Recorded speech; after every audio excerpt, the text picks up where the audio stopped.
Good morning, everyone, and welcome to today's webinar on the NFO launch of LIC MF Mutual Fund Multi-Asset Allocation Fund. This session is going to explore how multi-asset allocation can be a powerful tool to achieve diversification and manage risks in volatile markets. Our esteemed speaker is Mr. Karan Doshi, and we have Mr. Shailesh Mehta. Mr. Karan is the fund manager equity at the LIC Mutual Asset Management Limited, and he brings over a decade of experience with expertise in equity research across sectors like IT and pharma. Mr. Doshi will walk us through the fund's investment strategy, which combines equities, debt, and commodities like gold to optimize risk-adjusted returns. Expect valuable insights into how tactical asset allocation can help you navigate market conditions while maximizing your returns.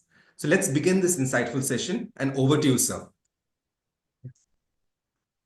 Thank you, everyone. Uh, Thank you, everyone, for joining us. And before we start, this is something on the multi-asset scheme, because in this kind of a volatile markets, multi-asset allocation is becoming a primary need of the hour. With this, I'll share my screen and give a brief on the multi-asset side.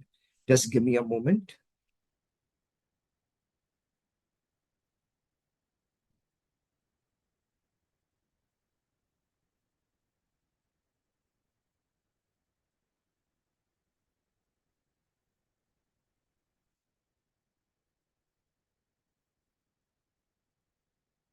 Can you Is the screen visible? It is, sir. Okay. All right. So multi-asset, multi-asset allocation fund, right? It is the best of three parts. Typically, you for on the equity side, you get growth. Then for the stability at the portfolio level, you have your debt, and primarily from the diversification point of view, you have your commodities. By merging these three different asset classes, we form a multi-asset allocation class, right? And it is typically used for exposure to a broad-based system, because diversification will allow the fund manager to potentially balance the risk and reward ratio and ultimately deliver a better risk-adjusted returns to the investors, in particular in this kind of volatile markets. If we go and see from a India per se, right, we have been a multi-asset kind of a theme from a decadal, it's not a decade, it's a multi-decadal old strategy we have been using.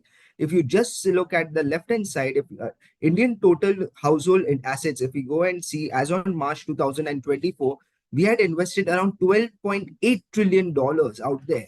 Out there also, if we go and see, around 51% is your property and the remaining asset classes. Typically, think out of it as that way. Okay, real estate becomes your larger big size. But once that asset class has been established, we Indians typically invest into gold, FDs, insurance, then PPFs or equities, and ultimately have cash lying around. But if I just remove this property side of it, the real estate aspect of it, around $6.2 trillion have been the total Indian household assets. Out there, if you go and see the right-hand side chart, gold, bank deposits, insurance funds, these are the composition. Gold forms around 31%, bank deposit forms around 27%, and ultimately insurance provident fund and equities based along. So this, if we go and see, it typically harnesses the potential, of investing into multiple asset class to build a robust and balanced portfolio from a long-term perspective. And along with this, if we go and see, this is the data of the last 15 years, right? If you go and see, blue is the equity, yellowish is the gold asset class, and gray is the debt asset class. See, the winners ranges among, right? Sometimes your equities might do well, sometimes your debt might do well, and sometimes your gold might do well. But by combining these three asset classes together, the return of assets, ultimately the risk adjusted returns that one can provide would be ultimately better. And why does it work? Because today, if we go and see, the correlation factor between equity, debt, and gold is on the negative side, but it is inversely, inversely correlated. Alongside with it, if this is the backdated data that we had tested out, here what we did was we took a composition of 70% Nifty 500, 15% debt, that is the CRISIL Composite Bond Index, and 15% MCX spot price. Now, if I look at the returns percent, that is the left bottom chart out here, if we go and see around debt, if we particularly my equity, if we go and see on a rolling return basis, this is there. But on the multi-asset side, these are the returns that it has generated. But what one thing that is very much important out here, if we just compare the middle chart, middle box that is there, the volatility of the multi-asset class has been on the lower side. So typically saying historically, asset allocation has helped us to generate a better risk adjusted return over a long period of time. These are the few asset classes how they have behaved in different kind of a market scenario. So if we can, so during the the GFC crisis that had, we had the equity drawdown of a as high as around 48-49%. But if we combine these three asset classes together, this was the total drawdown that was there, that is much lower than the equity asset alone. So what I'm trying to say out here is that the drawdowns from a multi-asset is much lower than your equity. So ultimately, it provides us with a better risk-adjusted return with a lower volatility. This is just a chart on how the individual asset class has performed. The top, if you go and see the yellow line, is the equity. But after that, if you go and see the brown line, is the multi-asset allocation. So differentials of the return is on the lower side with lower volatility. So how LIC MF multi-asset allocation fund, if we go and see, this would be ultimately the trident approach. We would be having equity ultimately from the long-term wealth creation perspective. We'll be using debt also in order to seek, stability on the portfolio level. And commodity side, we'll be using gold and silver because it will act as a hedge against uncertainty. Now, why I'm focusing on the commodities also becomes an important part out here, because any macro volatility or any macroeconomic situation change that happens, let's say on the negative side, if something were to happen, then the drawdown in equity side is on the larger side. But if we go and see, the ultimately there's a, due to the negative correlation, the commodity side works as a hedge towards the own portfolio. At LICMF, equity allocation strategy would be, this would be a primarily a top-down and bottom-up portfolio construction. Out here, 65% will be minimum gross equity exposure, and due to which this would be a equity taxation point of view portfolio. And as I said out here, the benchmark would be on the equity side would be NSE 500. So if we go and see, the investment portfolio would be across the market caps, that can be your large, mid, and small. And it will be using a flexi cap kind of a approach.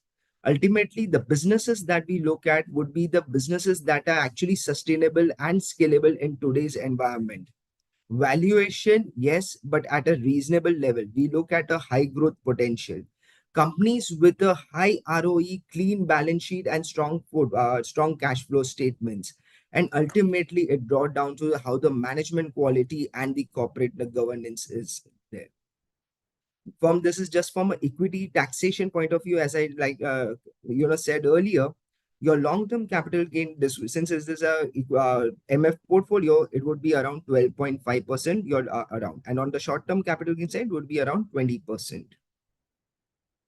The allocation would be out here, stock picking and portfolio construction. We'll be using multiple themes out there, because if you look at India, your energy transition, your financialization of savings, urbanization, and few other, right? We have been talking about China plus one, Europe plus one. We have been talking about Make in India. These all will become a part of the portfolio, because what we feel is that this is a multi-decadal mega themes that are there present out here, on the, especially on the healthcare side also, because India, as we all know, is a pharmacy of the world. Or in the manufacturing side also, because of your PLI schemes, government incentives, a lot more, and plus macroeconomic factors such as China plus one, Europe plus one, that have been actually being helpful for us. So if you look at our multi-asset allocation fund, it would be offer a far more convenient way to invest across different asset classes. Because in today's dynamic environment, asset allocation across multiple asset class can help us to reduce the volatility. It would be ultimately, as I said, flexi cap approach across various market capitalization. And along with gold, we'll be using silver ETFs also because it provides a unique hedge. Because primarily what happens today, silver is being used as an end component on the various industrial side, apart from the sentimental value that has happened. You right. So from that perspective, the silver becomes a very good per se. Ultimately, it would be a equity taxation which reduce the tax liability, and it will help us, generating risk-adjusted returns in this kind of a volatile markets. From a asset allocation point of view, equity allocation minimum 65% to 80%. Out here, again, arbitrage can be used in order to reduce the gross equity exposure. Benchmark would be of NSE 500 out there for the equity component. And ultimately, this would be a very dynamic model where, ultimately the asset allocation, which will be there, it will be dependent upon the fund manager looking at the macro environment, the volatility that in the market exists. Debt and money instrument would be around 10 to 25%, and gold would be around 10 to 25. And in that also, we have the leverage of using silver ETF, which could go up from 0 to 10%, and ultimately inwards of around 0 to 10%. This fund will be managed by our co-CIO, Mr. Nikhil Rungta, along with him, Sumit Bhadnakar. Both of them bring a huge experience of around 25 years. And on the debt component, Mr. Pratik Shroff will be managing it. The underlying benchmark for this particular fund would be 65% Nifty 500, 25% Nifty Composite Index, and 10% price of domestic gold. With this, I would like to end my presentation here. Happy for any questions. Thank you so much for that, sir. So I'm just got a couple of questions. Sure. So how does the fund adjust asset allocation during different market conditions, sir? So out here, as I said, right, 65% would be minimum equity exposure, the gross equity exposure, because this is an equity-oriented product. Out there, we can take up to arbitrage positions out there in order to reduce the gross equity exposure. This is not a model-based approach. This is a very dynamic where the current fund manager will be looking at the various macro situations, the volatility, because in this today's world, if we go and see multiple things happening at multiple times, right? Yesterday, we saw one of the largest developed economy getting the president's swearing in ceremony and everything. So, in this kind of environment, one needs to be very agile. So it would be dependent upon that, and ultimately the portfolio level rebalancing will be happening. All right, sir. The next question will be, what is the risk management strategy that you'll have taken for this fund, sir? So if you go and see on the equity side, if I say, right, so on the equity side, we look at the bottom up approach, right? We invest into businesses, which are stable and scalable, because in today's world, if you go and see, where we feel that this businesses cannot sustain, let's say over a period of 5 year, 10 year, 15 years. So, that gets out of our universe only. It doesn't come and become a part of the portfolio. So, strong businesses, strong management, and ultimately your balance sheet and cash flow has to be very strong. And ultimately, when we talk from a valuation perspective, we use a typically a peg ratio kind of approach rather than a using P, that is primarily a relative valuation approach. So ultimately whatever price multiple that I would be P multiple I would be giving, it should be adjusted from a growth perspective, that the underlying bottom profit growth that the company would provide.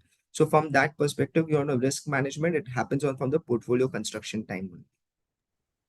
All right, sir. Another question is, what factors could influence the decision for you all to allocate funds to the REITs, InvITs, and the silver ETFs, sir? So typically out here, if you go and see from a multi-asset, let's talk about the benchmark itself, right? Out here, let's say from a commodity point of view, we have kept two commodities, that is gold and silver out here. Minimum at any period of time, 10% needs to be there because that's a part of the underlying benchmark. Now, in order to, increase this exposure, let's say either it could be gold or silver, right? Because these are the two commodities that we are using.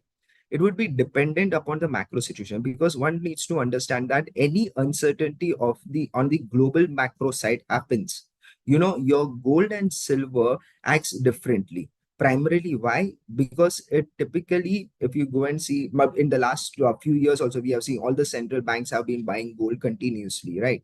What is the reason behind that? Because there was a macro uncertainty that was going out on that perspective. So from that basis, we'll be using. And silver, especially why we have kept it, because silver, if you go and see, there are multiple end industry usage that is adopting silver, apart from the sentimental value that whatever they might be having it. So from that perspective, silver also would become a good hedge, what we feel. And ultimately, from going forward, what we are saying, there could be a demand supply mismatch that can happen into silver. So, typically it is said like this, right? Let's say your demand is there, but supply gets squeezed out. Then that is reflected on the prices of any commodities. So same thing, we are expecting that something like that can happen in the silver also. All right, sir. And this is the last question. From a retail trader perspective or an investor perspective, how does the equity taxation benefit compare to similar multi-asset funds, sir? So this is a equity oriented schemes, right? So whatever your equity taxation would be, that is your, if you go in LTCG, if I just say, that would be around 12.5%, your STCG would be around 20%. That would be the overall taxation. In other categories where there can be a hybrid kind of a taxation, right? So depending upon the various, so I won't compare it myself with the other asset classes or anything, but from our perspective, since it is an equity oriented product, equity taxation will be liable out here. All right, sir. Thank you so much, sir, for this absolute insightful session. And we thank everybody who's attending today's webinar for the NFO launch of LIC Multi-Asset Allocation Fund. A special thanks to Mr. Karan Doshi for this enlightening session on this multi-asset investing, tactical allocation strategies. We hope you found the session insightful and actionable. And we thank Mr. Shailesh Mehta as well. To stay connected for more engaging sessions, and don't hesitate to reach us out for further information. If you have any queries, please leave them in the comments and we'll get back to you. Happy investing and be wise. Thank you so much. Thank you so much, sir.